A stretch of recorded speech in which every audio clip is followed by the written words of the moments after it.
بسم اللہ الرحمن الرحیم۔ شروع کرتا ہوں اللہ تعالیٰ کے نام سے جو بڑا مہربان نہایت رحم والا ہے۔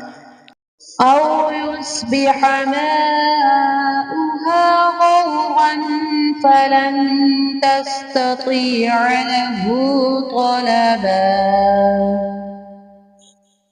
یا اس کا پانی نیچے اتر جائے اور تیرے بس میں نہ رہے کہ تو اسے ڈھونڈ لائے۔ وَأُحِيطَ بِثَمَرِهِ فَأَصْبَحَ يُقَلِّبُ كَفَّيْهِ على ما أنفق فيها وهي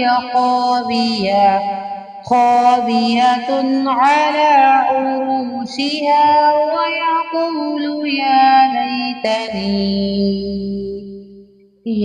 ليتني لم أشرك بربي أحدا۔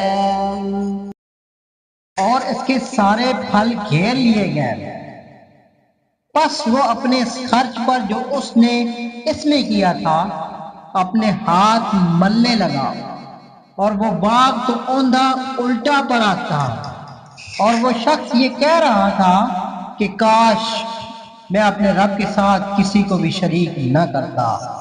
وَلَمْ تَكُنْ لَهُ فِئَةٌ يَنْصُرُونَهُ مِنْ دُونِ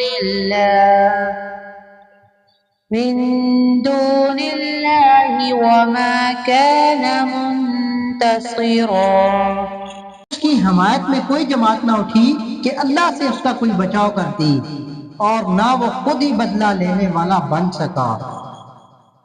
هُنَالِكَ الْوَلَایَةُ لِلَّهِ الْحَقِّ هُوَ خَيْرٌ ثَوَابًا وَخَيْرٌ عُقْبًا۔ یہیں سے ثابت ہے کہ اختیارات اللہ برحق کے لیے ہیں، وہ ثواب دینے اور انجام کے اعتبار سے بہت ہی بہتر ہے۔ وَاضْرِبْ لَهُم مَّثَلَ الْحَيَاةِ الدُّنْيَا كَمَاءٍ أَنزَلْنَاهُ مِنَ السَّمَاءِ فَاخْتَلَطَ بِهِ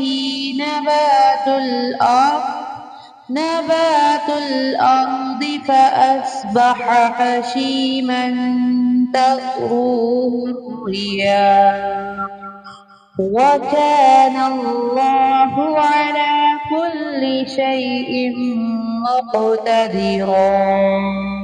ان کے سامنے دنیا کی زندگی کی مثال بھی بیان کرو، جیسے پانی جسے ہم آسمان سے اتارتے ہیں اور اس سے زمین کا سبزہ ملا جلا نکلا ہے، پھر آخر کار وہ چورا چورا ہو جاتا ہے جسے ہوائیں اڑائے لیے پھرتی ہیں۔